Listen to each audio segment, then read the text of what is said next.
Everyone, welcome to my channel के education. कैसे हैं आप सभी लोग? आई होप आप सभी लोग अच्छे होंगे।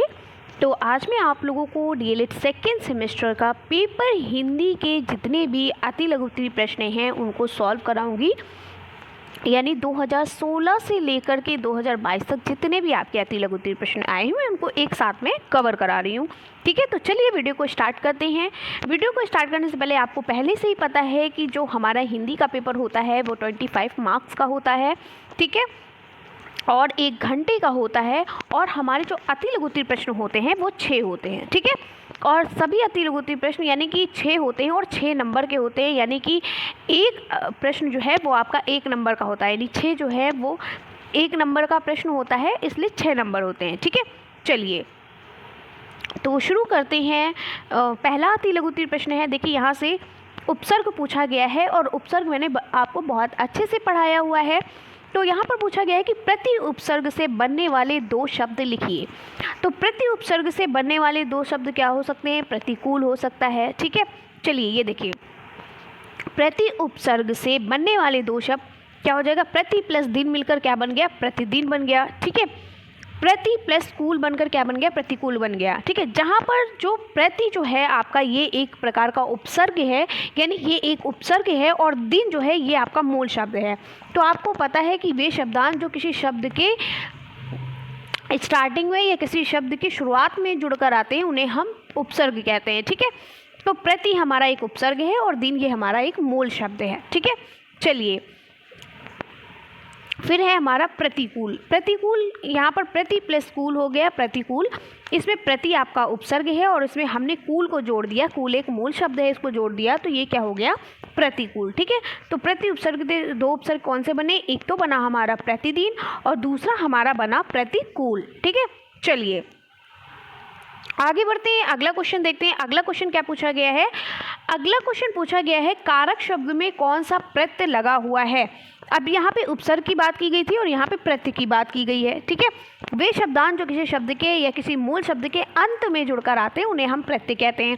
अब कारक शब्द में कौन सा प्रत्यय लगा हुआ है हमें ये बताना है।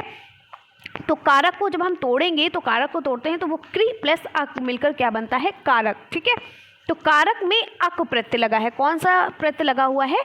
अक प्रत्यय लगा हुआ है। ठीक है, और क्री जो है वो हमारा मूल शब्द है। ठीक है, तो क्री प्लस अक, क्री में हम अक जोड़ देंगे तो वो बन जाएगा कारक। ठीक है, तो इस तरीके से कारक में कौन सा प्रत्यय लगा हुआ है? कारक में अक प्रत्यय लगा हुआ है। ठीक है, चलिए अगला क्वेश्चन है कि ईशा ने पत्र पढ़ा, वाक्य में कौन सा लकार प्रयुक्त है? तो ईशा ने पत्र पढ़ा, इसमें हमारा जो है ये भूतकाल है, और कौन सा लकार है? लंग लकार है। ठीक है, चलिए अगला क्वेश्चन है कि बालक तेज दौड़ता है, वाक्य में किस क्रिया विशेषण का प्रयोग हुआ है? ये तो एक तेज दौड़ता है, ये एक क्रिया विशेषण है। ठीक है, लेकिन यहाँ पर क्या है? दौड़ना एक क्रिया है और तेज मतलब ये एक विशेषता बता रहा है, तो इस तरीके से ये हो गया क्रिया विशेषण। यानी कितनी तेज दौड़, मतलब कैसे दौड़ रहा है, इसकी दौड़ने की विशेषता क्या है कि ये तेज दौड़ रहा है। ठीक है, तो ये हो गया क्रिया विशेषण। लेकिन यहाँ पर ये नहीं कहा गया कि इसमें क्या है, ये कौन सा वाक्य है, ये नहीं पूछा गया। इसमें पूछा गया है कि बालक तेज दौड़ता है, तो इस वाक्य में कौन सा क्रिया विशेषण का प्रयोग किया गया है ये हमें बताना है। तो इसमें हमारा जो है रीतिवाचक क्रिया विशेषण है। रीतिवाचक क्रिया विशेषण होता क्या है? तो रीतिवाचक क्रिया विशेषण जिन अविकारी शब्दों से क्रिया होने की रीति का ज्ञान हो उन्हें हम रीतिवाचक क्रिया विशेषण कहते हैं। ठीक है, चलिए अगला जो आपका क्वेश्चन है वो क्वेश्चन ये है, क्वेश्चन नंबर 5। ठीक है, कि वर्णन शब्द के 2 पर्यायवाची लिखिए। जो वर्णन है इसका 2 पर्यायवाची लिखना है, तो मैंने यहाँ पर आपको बहुत सारे बता दिए हैं, आपको 2 लिखने हैं।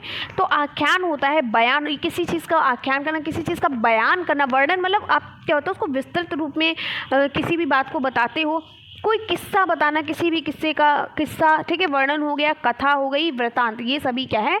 वर्णन शब्द के पर्यायवाची हैं। ठीक है, चलिए अगला क्वेश्चन जो है वो ये पूछा गया है।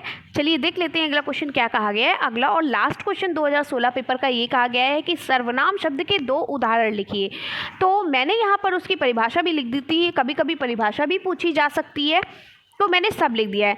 तो सर्वनाम होता है जिन शब्दों का प्रयोग संज्ञा या किसी व्यक्ति या वस्तु के स्थान आदि के नाम के स्थान पर किया जाता है। ठीक है, यानी हम ये भी कह सकते हैं कि जिन शब्दों का उपयोग संज्ञा के स्थान पर किया जाता है वे क्या कहलाते हैं, सर्वनाम कहलाते हैं। जैसे मैं बार बार तो नहीं कहूँगी राम स्कूल जाता है, राम स्कूल जाकर सभी को प्रणाम करता है, राम स्कूल में पढ़ाई करता है। हम बार बार एक चीज़ को नहीं दोहरा सकते ना, हम ये कहते हैं राम स्कूल जाता है, वो बहुत अच्छा लड़का है, वो सभी को प्रणाम करता है। ठीक है, तो जिन शब्दों का प्रयोग संज्ञा के स्थान पर किया जाता है वो क्या कहलाते हैं, सर्वनाम कहलाते हैं। जैसे कि मैं, तुम, तुम्हारा, आप, आपका, इस, उस, यह, वह, हम, हमारा आदि शब्द जो हैं वो क्या होते हैं, सर्वनाम होते हैं। ठीक है, तो उदाहरण में 2 उदाहरण पूछा है, तो आप मैं और तुम या जो भी लिख सकते हो, तुम्हारा, आप, आपका, जो भी लिख सकते हो। ठीक है, चलिए, तो यहाँ से समाप्त हो गया हमारा 2016 का प्रश्न पत्र। अब हम शुरू करते हैं 2017 का प्रश्न पत्र और देखते हैं 2017 में किस टाइप के क्वेश्चन पूछे गए हैं। तो स्टार्ट करते हैं। पहला क्वेश्चन है अति लघु प्रश्न, प्र उपसर्ग से बनने वाले 2 शब्द लिखिए। अभी भी आपने यहाँ पर प्र उपसर्ग का लिखा, फिर से पूछ लिया गया है। ठीक है, तो प्र उपसर्ग का पूछा है, मैंने यहाँ पे प्रति का लिख दिया, कोई बात नहीं। प्र उपसर्ग से क्या होगा, प्र प्लस योग मिलकर क्या हो गया, प्रयोग गया, क्या बन गया, प्रयोग बन गया। ठीक है, अगला है आपका, फिर आपको 2 शब्द लिखने, एक आपका हो गया प्रयोग, दूसरा हो गया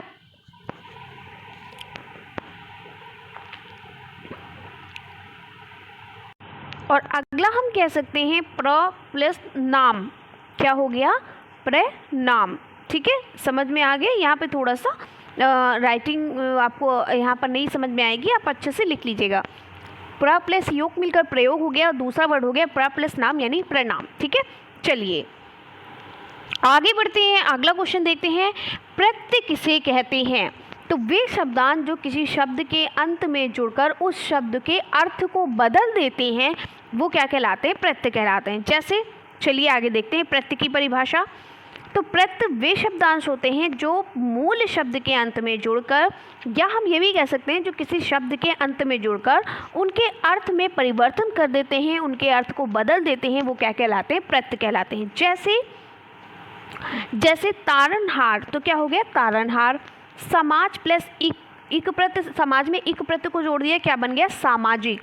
अच्छाई में यहाँ पे अच्छा होगा, ठीक है, यहाँ पे अच्छा होगा और अच्छा में ई प्रत्यय जोड़ दिया, क्या बन गया, अच्छाई।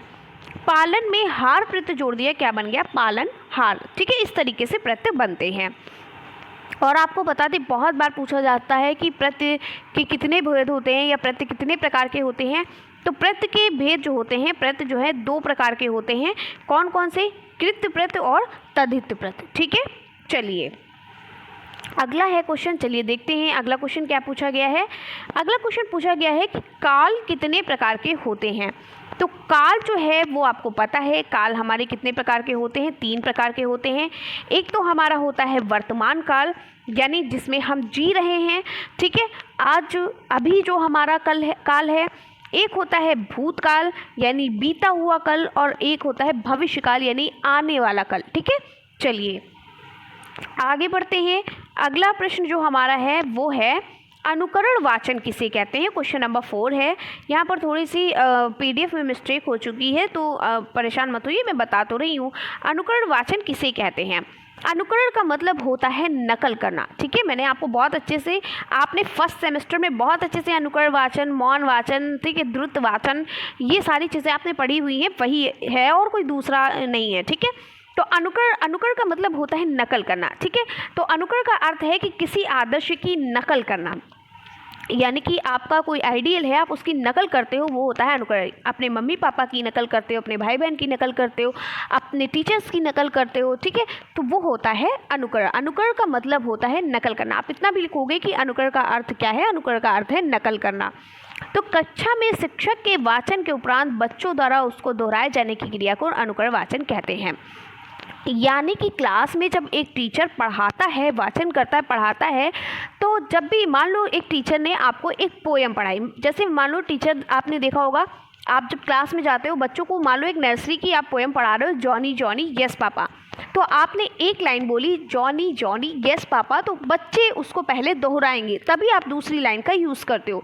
या फिर आपने कहा ए फॉर एप्पल, तो बच्चे भी उसको दोहराएंगे ए फॉर एप्पल। या फिर आप उनको गिनतियाँ सुना रहे हो, यानी कि जो क्लास में टीचर पढ़ाता है, उस पढ़ाने के उपरांत बच्चा उसको पीछे पीछे बोलता रहता है, उसको दोहराता है।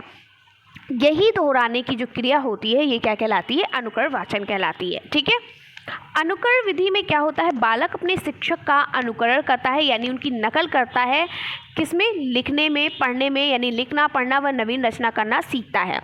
यानी कि बालक जो होता है, यानी एक बच्चा जो होता है, वो अपने टीचर की नकल कर करके लिखना, पढ़ना और नई नई रचनाओं का ज्ञान प्राप्त करना सीखता है। ठीक है। चलिए, अब अगला क्वेश्चन है मौन वाचन के उद्देश्य बताइए। शायद यही क्वेश्चन है। हाँ बिल्कुल, यहाँ पर क्या है? मौन वाचन के 2 उद्देश्य लिखिए। मौन वाचन तो आपको पता है कि बिना आवाज़ किए, बिना होठ हिलाए मन ही मन पढ़ना क्या कहलाता है? मौन वाचन कहलाता है। ठीक है। तो मैंने ये देखिए उसकी पूरी लिस्ट बना दी है उसके उद्देश्य की। आपको सिर्फ 2 बताना है, इसमें से ये आपको सभी पढ़ने हैं, क्योंकि हो सकता है 2 नंबर में पूछ लिया जाए तो आपसे 2 नहीं पूछेगा, तब 4 पूछेगा, या फिर ये कह देगा कि मौन वाचन के उद्देश्य लिखिए। ठीक है। तो ये आपको सारे पढ़ना है, यानी आपको सारे याद होना चाहिए। वहाँ पर आपको जब इतने सारे याद करोगे तब आपको याद हो पाएगा। ठीक है, मतलब 1-2 वहाँ पर याद रहेगा। तो मौन वाचन के निम्न उद्देश्य क्या है? द्रुत गति से पठन का अभ्यास करना। दूसरा है छात्रों की बोध शक्ति या मानसिक शक्ति, ठीक है, का विकास करना या उसको विकसित करना। अगला है छात्रों में स्वाध्याय यानी स्वयं अध्ययन की आदत विकसित करना, खुद ही पढ़ने की आदत विकसित करना। छात्रों में सोच, मनन, तर्क करने की शक्ति का बढ़ना। ठीक है। मौन वाचन से क्या होता है? बच्चों में सोचने की, मन ही मन उसको समझने की, तर्क करने की शक्ति क्या होती है? बढ़ती है। अगला है भाषा लिपि संबंधी नियमों का ज्ञान कराना। ठीक है। छठा है शब्द भंडार, मुहावरे, लोकोक्तियाँ, लक्ष्यार्थ व व्यंग्यार्थ शब्द एवं शक्तियाँ छात्र में विकसित करना। अगला है स्वयं संदर्भ स्रोतों से शब्दार्थ आदि ज्ञात करने की क्षमता छात्र से उत्पन्न करना। ठीक है, छात्र में उत्पन्न करना। ये हमारे हैं मौन वाचन के उद्देश्य। अगला क्वेश्चन पूछा गया है कि सर्वनाम, पुरुषवाचक सर्वनाम के कितने भेद होते हैं। ठीक है, तो पुरुषवाचक सर्वनाम के भेद पूछे या उनके प्रकार पूछे या फिर उदाहरण पूछे तो हम क्या लिखेंगे? पुरुषवाचक सर्वनाम के 3 भेद होते हैं। कौन कौन से? उत्तम पुरुष, मध्यम पुरुष और अन्य पुरुष। ठीक है, चलिए इस तरीके से 2017 का जो पेपर है वो हमारा इनफ होता है, ख़त्म होता है। अब हम स्टार्ट करते हैं 2019 का पेपर, क्योंकि 2018 का पेपर जो है वो हमारे पास नहीं है। जब मैं आपको राजन सीरीज़, पवन सीरीज़ पढ़ाऊँगी तो वहाँ पर कवर करा दूँगी। ठीक है, चलिए तो देखिए अब यहाँ से आपको ये पता चल गया कि उपसर्ग और प्रत्यय से बहुत क्वेश्चंस पूछे जाते हैं। ठीक है, यानी कि ये एक बहुत इंपॉर्टेंट टॉपिक है और ये आपका कहते नहीं है कि गोल्डन चांस, एकदम आपका बहुत बढ़िया टॉपिक्स है। इससे तो आपके क्वेश्चन गलत नहीं होंगे कि उपसर्ग और प्रत्यय आप आराम से कर लोगे, इसको रटने की कोई ज़रूरत नहीं है। एक बार आप पढ़ लोगे सब आपको आ जाएगा। और ये क्वेश्चन रखा होता है तो उपसर्ग और प्रत्यय जो टॉपिक है उसको ज़रूर अच्छे से पढ़िए। ठीक है, एक बार बस आपको पढ़ना पड़ेगा। एकदम बढ़िया टॉपिक है, एकदम आसान यानी इजी वाला टॉपिक है, कोई उसमें दिक्कत नहीं है। ठीक है, तो पहला प्रश्न देखिए उपसर्ग से ही किया गया है। सम उपसर्ग से बनने वाले 2 शब्द लिखिए। तो चलिए, सम का अर्थ क्या होता है? एकत्रित करना या जोड़ना होता है। अब देखिए आप सोच रहे होंगे कि उपसर्ग में हमें सबके अर्थ पता होने चाहिए। नहीं, ये मैं आपको सिर्फ समझाने के लिए लिख रही हूँ। अगर मान लो किसी भी आपके उपसर्ग का आपको अर्थ पता है, अगर आप इस तरीके से लिख दोगे तो और बढ़िया बात है ना, तो आपको और अच्छे नंबर मिलेंगे, है ना, पूरे नंबर मिलेंगे। वैसे यहाँ पर सिर्फ पूछा गया है कि उससे बनने वाले 2 शब्द लिखना है, तो ये कंपलसरी नहीं है आपको लिखना। ठीक है, कंफ्यूज नहीं होना या टेंशन में नहीं आना कि हमें अर्थ भी याद करना, अर्थ नहीं याद करना है। ये तो मैंने सिर्फ आपको समझाने के लिए बोला है और आपको जितना पूछा गया आपको उतना लिखना है, यानी यहाँ से आपका आंसर्स बनता है। ठीक है, तो सम का अर्थ क्या होता है? एकत्रित करना यानी इकट्ठा करना या जोड़ना। ठीक है, यह जोड़ना। अब देखिए सम उपसर्ग से 2 शब्द निम्नलिखित हैं बनते हैं। सम प्लस सम में हम सम उपसर्ग में मुख मूल धातु जोड़ देंगे तो क्या बन जाएगा? सम्मुख, यानी सम एक उपसर्ग है और मुख हमारा क्या है? मूल शब्द है।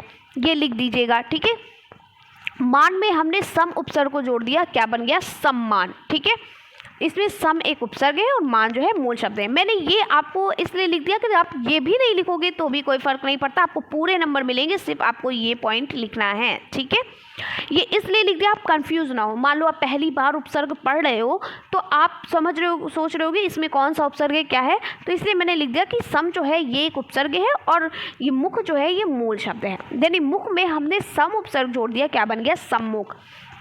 मान में हमने शब्द सम उपसर्ग जोड़ दिया, क्या बन गया, सम्मान। ठीक है, चलिए आगे बढ़ते हैं। अगला क्वेश्चन जो है वो आपका बहुत अच्छा और यूपी टेट का और फेवरेट क्वेश्चन है, यूपी टेट सुपर टेट का।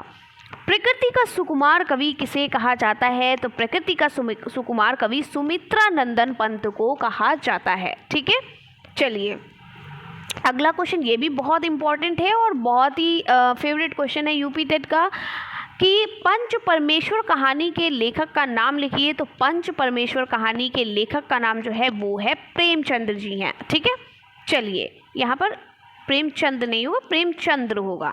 ठीक है, चलिए प्रेमचंद ही होता है, प्रेमचंद जी हैं। अगला जो क्वेश्चन पूछा गया है कि अंधे की लकड़ी होना, ठीक है, हम बोलते नहीं अंधे की लाठी होना या अंधे की लकड़ी होना, बात एक ही है। ठीक है, अंधे की लकड़ी होना या अंधे की लाठी होना एक ही मुहावरा है। इसका अर्थ स्पष्ट करते हुए अपने वाक्यों में प्रयोग कीजिए। तो अंधे की लकड़ी होना, एकमात्र सहारा होना, आपको बहुत अच्छे से पता होगा, आप बचपन से पढ़ते आ रहे हो। तो अंधे की लकड़ी होना या अंधे की लाठी, अंधे की लाठी का मतलब क्या है, एक कोई अंधा है वो अपने सहारे के लिए ही तो लाठी पकड़ता है ना, अपने सहारे के लिए तो लकड़ी पकड़ के चलता है। तो एकमात्र सहारा होना।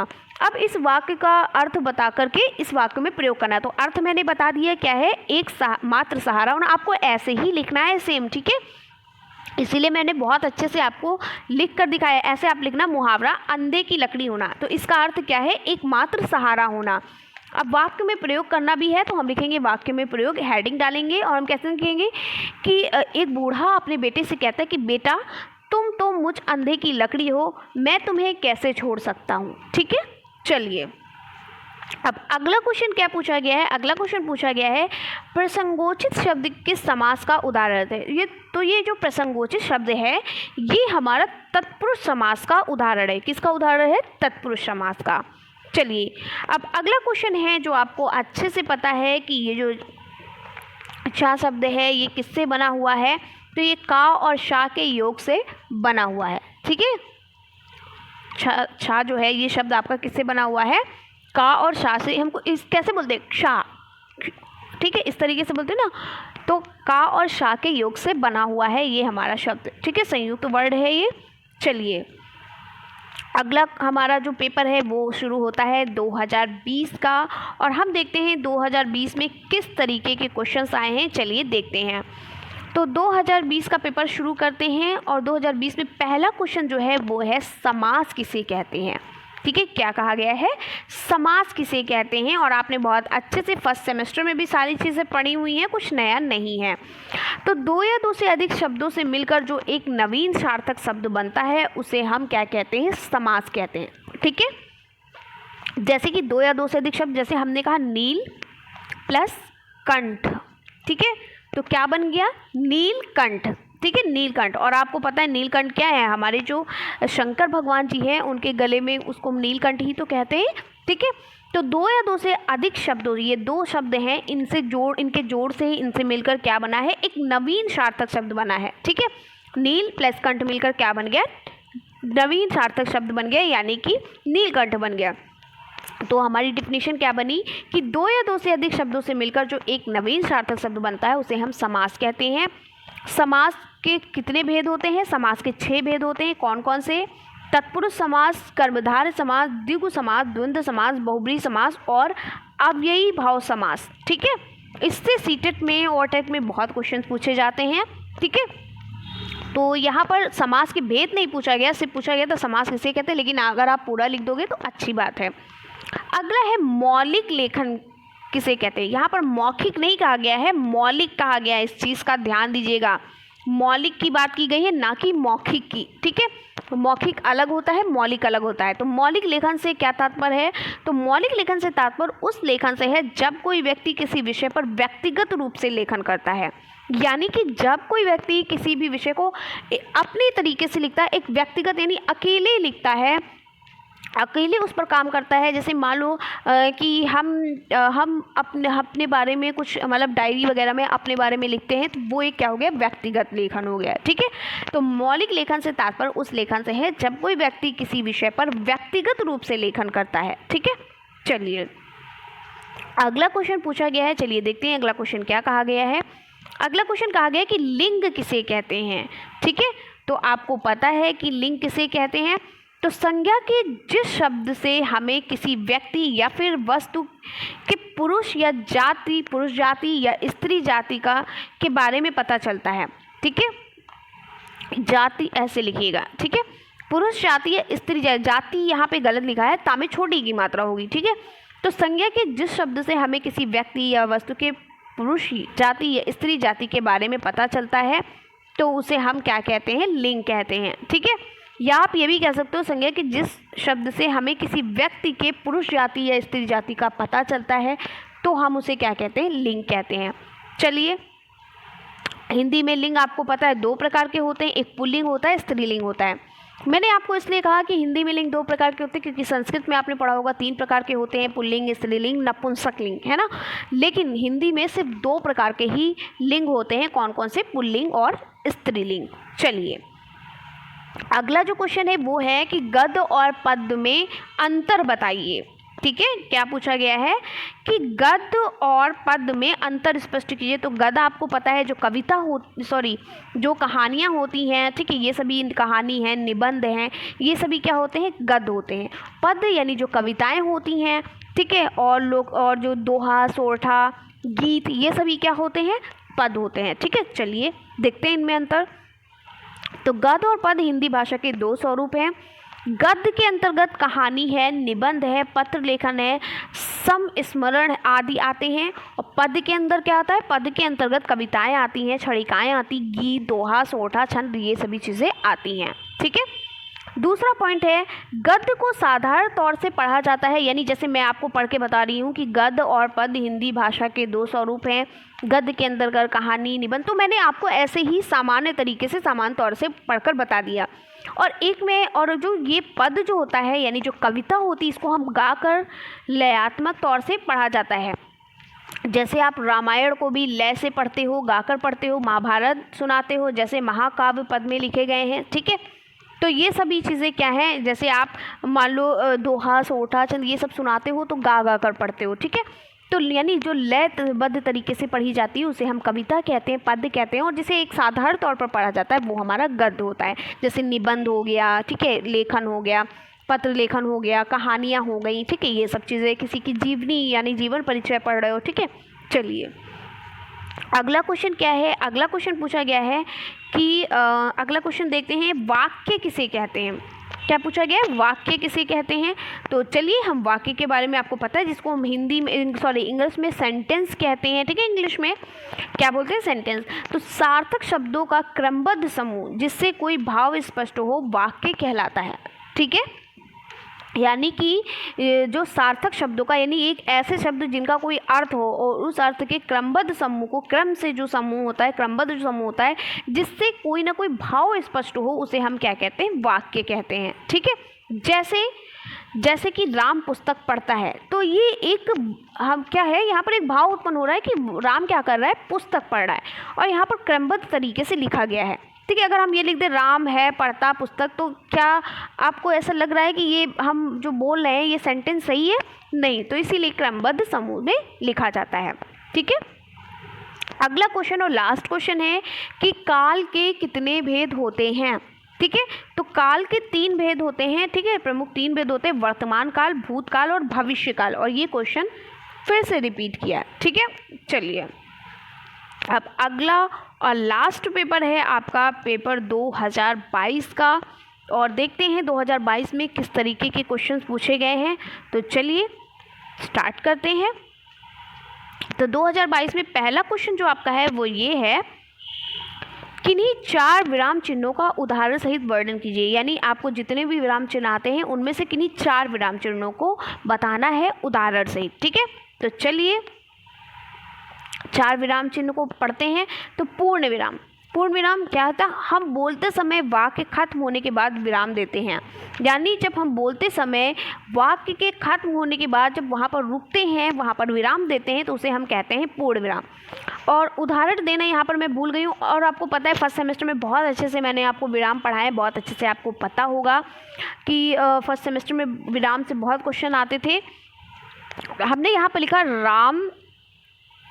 राम अच्छा लड़का है।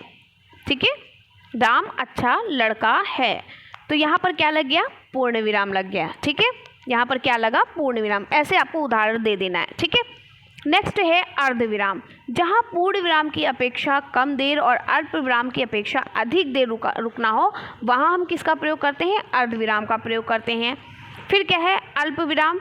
अल्प विराम का अर्थ थोड़ी सी देर के लिए रुकना होता है, वहाँ पर हम किसका प्रयोग करते हैं? अल्प विराम का। जैसे कहते हैं रुको मत जाने दो, ठीक है, या रोको मत जाने दो। ठीक है, रोको के बाद हमने क्या लगा दिया? कॉमा लगा दिया, तो हमारी बात क्या हो गई? हम किसी को रोक रहे हैं। ठीक है, रोको मत जाने दो, यानी कि हम उसे जाने से मना कर रहे हैं, उसको रुकने के लिए बोल रहे हैं। ठीक है, इस तरीके से हो गया। अगला है प्रश्नवाचक चिन्ह, चौथा है। तो प्रश्नवाचक चिन्ह आपको पता है जिसका प्रयोग प्रश्नवाचक वाक्यों के अंत में किया जाता है। यानी जब भी हम कोई प्रश्नवाचक, जैसे हमने लिखा तुम्हारा नाम क्या है, ठीक है, हमने क्या कहा? तुम्हारा नाम क्या है। ठीक है, हमने लिखा तुम्हारा नाम क्या है, तो हमने यहाँ पर प्रश्नवाचक चिन्ह लगा दिए। यानी कि जिसका प्रयोग प्रश्नवाचक वाक्यों के अंत में किया जाता है वो प्रश्नवाचक वाक्य कहलाते हैं। ठीक है, तो आई होप आपको समझ में आ गया होगा। अब अगला क्वेश्चन क्या है? क्वेश्चन रिपीट किया हुआ है। अगला क्वेश्चन देखिए आगे, समास कितने प्रकार के होते हैं? और अभी मैंने आपको बताया कि समास 6 प्रकार के होते हैं। कौन कौन से होते हैं? तो समास मैंने अभी आपको बताया कि 2 या 2 से अधिक शब्दों से मिलकर जो एक नवीन सार्थक शब्द बनता है उसे समास कहते हैं। और ये कितने प्रकार के होते हैं? इनके कितने भेद होते हैं? 6 होते हैं। तत्पुरुष समास, कर्मधारय समास, द्विगु समास, द्वंद्व समास, बहुब्रीहि समास और अव्ययी भाव समास। तो समास जो होते हैं वो 6 प्रकार के होते हैं और 2 या 2 से अधिक शब्दों से मिलकर एक जो नया और सार्थक शब्द बनता है उसे हम समास कहते हैं। ठीक है, चलिए अब देखिए फिर से तीसरा क्वेश्चन रिपीट किया हुआ है कि 6 संयुक्त वर्ड के किसके योग से बना है? तो ये का और शा के योग से बना हुआ है। ठीक है, चलिए अब अगला क्वेश्चन कहा गया कि आई प्रत्यय से बनने वाले 2 शब्द लिखिए। देखिए उपसर्ग और प्रत्यय से बहुत क्वेश्चन पूछे जाते हैं, आपको याद कर लेना है, बहुत आसान है। तो आई शब्द से क्या है? जैसे हमने कहा नाप प्लस आई, तो क्या हो जाएगा? नपाई। ठीक है, क्या हो जाएगा? नपाई। ठीक है, तन्हा प्लस आई तन्हाई, लंबा प्लस आई लंबाई, पंडित प्लस आई पंडिताई, ठाकुर प्लस आई ठकुराई, चतुर प्लस आई चतुराई। ठीक है, लेकिन सभी का अर्थ देना। अब यहाँ पर आप सोचो कि नपा प्लस ई लिख दे तो नपाई हो जाएगा, नहीं, गलत हो जाएगा। ठीक है, आपको क्या लिखना है? नाप प्लस, ये गलत है, नाप प्लस आई क्या हो जाएगा? नपाई। तन्हा प्लस आई तन्हाई, लंबा प्लस आई लंबाई, पंडित प्लस आई पंडिताई, ठाकुर प्लस आई ठकुराई, चतुर प्लस आई चतुराई। ठीक है, चलिए अगला क्वेश्चन जो है आपका वो है मौखिक अभिव्यक्ति किसे कहते हैं? देख लेते क्या पूछा गया है। हाँ, मौखिक अभिव्यक्ति की उपयोगिता बताइए पूछा गया है। ठीक है, तो मौखिक अभिव्यक्ति की उपयोगिता क्या होती है? चलिए देखते हैं। सबसे पहले हम उसकी उपयोगिता जानने से पहले हम ये जान लेते हैं कि मौखिक अभिव्यक्ति होता क्या है। तो मनुष्य जब अपने विचारों को दूसरे के समक्ष रखने के लिए भाषा का बोल का प्रयोग करता है तो उसे हम मौखिक अभिव्यक्ति कहते हैं।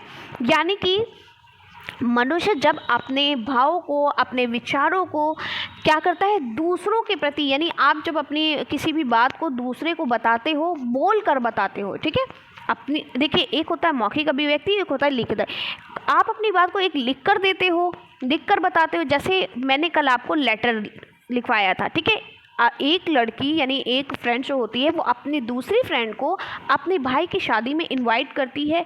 कैसे? लेटर लिखकर।